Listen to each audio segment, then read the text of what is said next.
Gemini, welcome to your early August reading. This is a timeless reading, so it's for any Gemini sun, moon, or rising. Also, if you have a Gemini Venus, this could be for you. My readings are always going to start with where it is that the soul is wanting to go. Whenever we come to Earth, we choose our human avatar and we have all these things that we want to work out within the soul. And at different times in our life, at different stages in our life, think about a stage, you take on a different role and you have to play a different role during that stage of your life. And that role is all about developing your character. So during that role, different things, different patterns, different character qualities are wanting to be strengthened in you. And at all times, we're cultivating strength, but often we're cultivating softness, we're cultivating patience, we're cultivating anything that is a fruit of the Spirit: love, joy, peace, kindness, self-control. The fruit of the Spirit is going to be something that is sustainable. It's very different than candy. Candy is like a quick hit. Feels good for a second, but it's not deeply nourishing, is it? So this card jumped out for you. Gemini, right now, Spirit is working with your soul in new creations and innovation. And this makes a lot of sense because Aquarius, the North Node is going into Aquarius. And Aquarius is very creative. And generally, the energy is around innovation. In this card, you see that the hands are outstretched, right? They're welcoming in. Her hands aren't crossed over her heart, like in a self-protective, I've got it taken care of, it's all up to me. Instead, she's open. And notice this energy in her heart space. She's allowing herself to be open to new ideas and new creations. Whenever we think of a new creation, a lot of times we think that we have to reinvent the wheel. This isn't necessarily saying that anything that you've been working on in your life, just wad it up and throw it away. What it's saying is maybe it's a new attitude towards it. Maybe it's a new love towards it. Maybe it's even letting something go so something new can come into its place. And we have this beautiful, I think that these are owls. Yeah, owls at both of her hands. So you might feel especially drawn to owls. When I think of an owl, apart from just being very wise, the owl it comes out at night.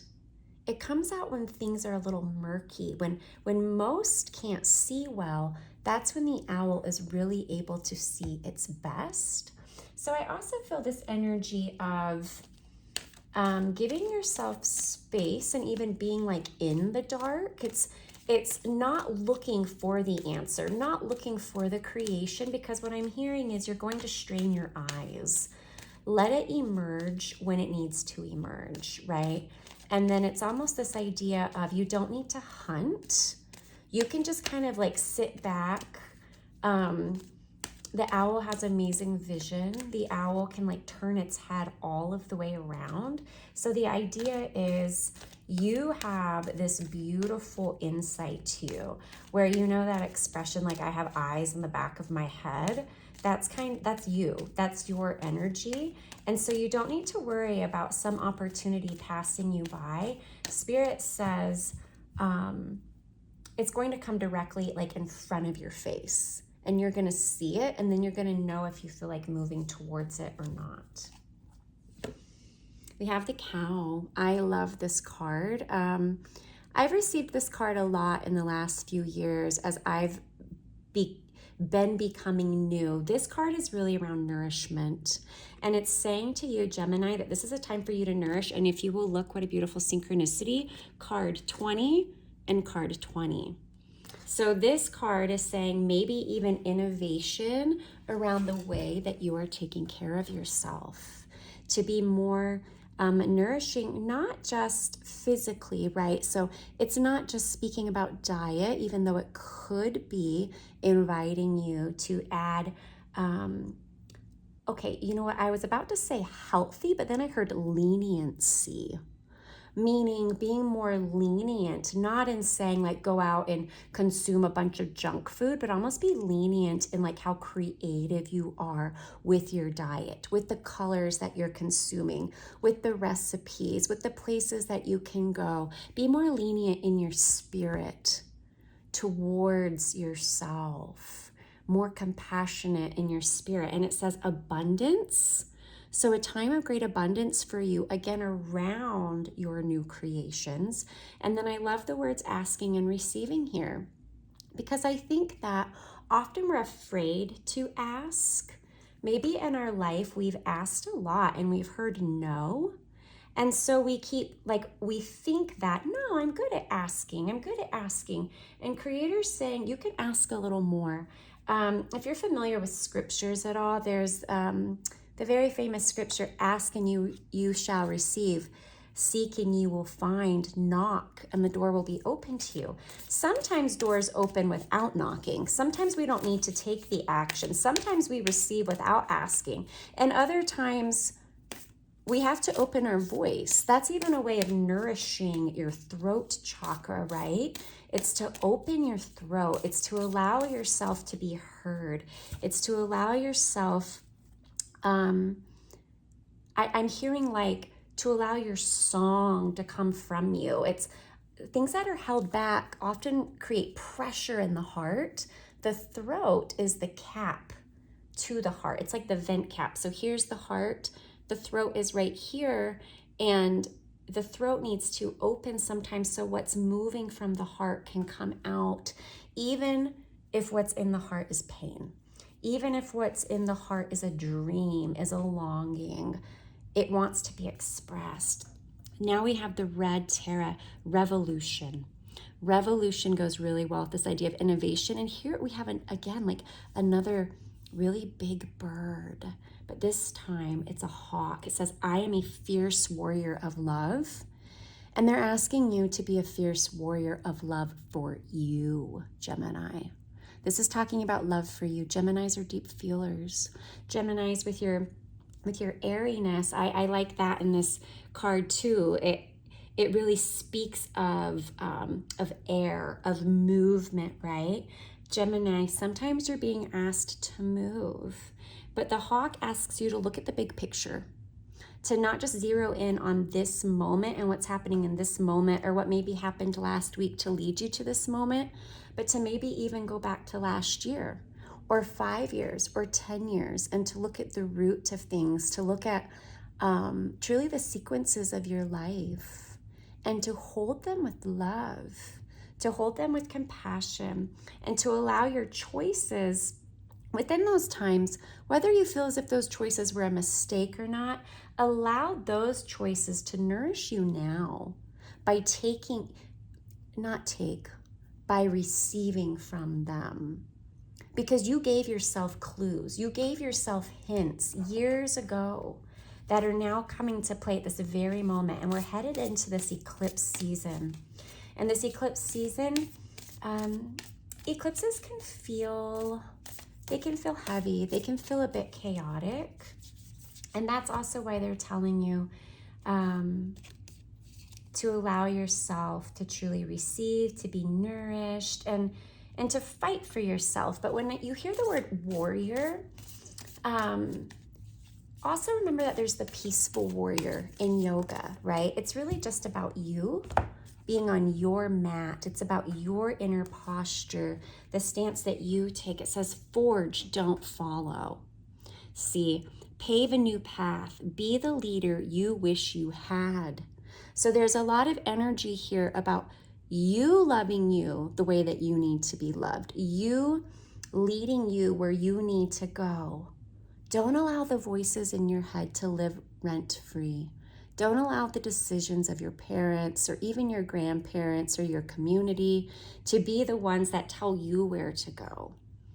really, really anchor into your own self-authority. Of course, you can listen to others. That's why we have others. You can hear what they have to say. There might be things that really excite you, or maybe you can even receive wisdom from other people. But at the end of the day, it has to light you up. It has to feel true to you and to your needs. Every part of your journey has been completely unique to your divine blueprint, your divine design. Nobody else has it but you. And only you will know exactly where you need to go, because it's your soul. It's your soul that's asking you, can I be the leader? It's your heart that's asking you, can you listen to me? And not your head, and not your old stories. Can you listen to me now? Sometimes listening to the heart can come with moments of sadness, can come with a little bit of grief. Spirit's asking you to take the time to let yourself feel that. And then, because look, it's time to play. This card is all about, it says making space for merriment, making space to be young and free. And maybe that's even part of your innovation project, is to allow your ideas around nourishment and asking and receiving and creating to truly come from a place of play and not pressure. We get to remove all those stories, that we have from society about why we need to do things. Like, you have to do this for money, and you have to do this so your body will look a certain way, and you have to do it this way to be healthy. They're saying, can you just be like a child and play? Can you remember who that is? Maybe you were never allowed to be a child. And they're saying, well, you know what? What is time? Be them now. Give it to yourself now. Parent yourself now. Give yourself what you needed a long time ago. You be the leader that you needed a long time ago. This is the angel of guidance. And the card says, a renewed sense of direction and purpose will soon manifest.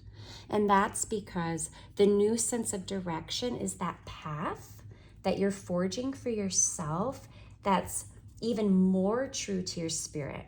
It's like, I think that you're a person who's been doing a lot of work for a long time.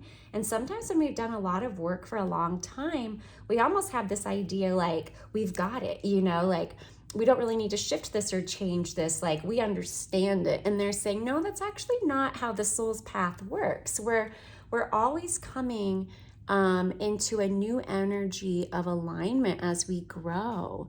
It's like a quartz crystal. You can look at it and there's parts that are very clear and beautiful. And then there's some parts that there's still like some little cracks or like some little foggy moments. And your soul is always working to clarify more and more and more. Sorry, Gemini, my phone cut out. It said I didn't have enough storage. So let's see if this works. Where I was, they're asking, and can you receive even more love? Can you have even more? Because isn't that the whole point to this life, is to grow our container, to grow our vessel, so that we can have even more play, even more joy, even more trust, even more love. And that begins always within us. And we are the creators of that. We are creating a new vessel all of the time. It's telling you to activate the third eye. And I really love this synchronicity because in this card, do you see that beautiful star right over her third eye? I kind of see this energy of you being able to deeply see yourself as the star, Gemini, the star of your own show, the apple of your own eye, to hold yourself in that beautiful space, to see yourself with the eye of Source. It says, I am willing to see beyond my beliefs, ideas, and conclusions. There's a lot of ideas and conclusions that maybe even subconsciously you've created about yourself, about what's for you and what's not for you. And I did this for a long time and this has worked good, or this teacher told me and I've done this. But they're saying, can you see even beyond that? And that really brings us back to that hawk vision. I'm going to get one more card for you, and this will be it. And then I need to figure out how to clean off my phone, because boy howdy, I just take so many pictures all of the time, like literally so many pictures. And I don't want to really delete any of them because I love them, but maybe that's part of the lesson, right? Is to let go of some of the things even though we love them. Remember who you are, and that truly is the whole energy of this reading. Is by remembering who you are, you come into a deeper sense of self with a capital S, and you continue to recreate yourself more and more, getting closer and closer to who you are. It jumped out of my hand. By being as authentic, by being as real as you can be, but by really only doing what truly sparks joy for you. If you're trying something, no matter what it is, an exercise program, something with your business, a job, a friendship, and you're doing it and you're doing it and you're doing it because everybody tells you this is the way you're supposed to do it, but it doesn't really feel good to you, it's not a match. And I think that's what we forget, because from the time that we are children, when we're uncomfortable with something or we don't like it, we don't like the taste, we're made to eat it. We don't like the homework, you have to do it or you're in trouble. And so we have that coded in us that if we just try it long enough or we just work hard enough, eventually we're gonna like it. But they're saying, allow what you're doing to be nourishing to your experience, to your body, to your spirit, and to your heart. That's it, Gemini. I hope that parts of this reading resonated for you. If it does, I would love it if you would push the like button, or let me know what part resonated the most for you, or maybe even what it is that you feel in your own life you're recreating. And even if it's not recreating, that you're beautifying, that you're allowing more of your true colors to come out in your life. Until next time.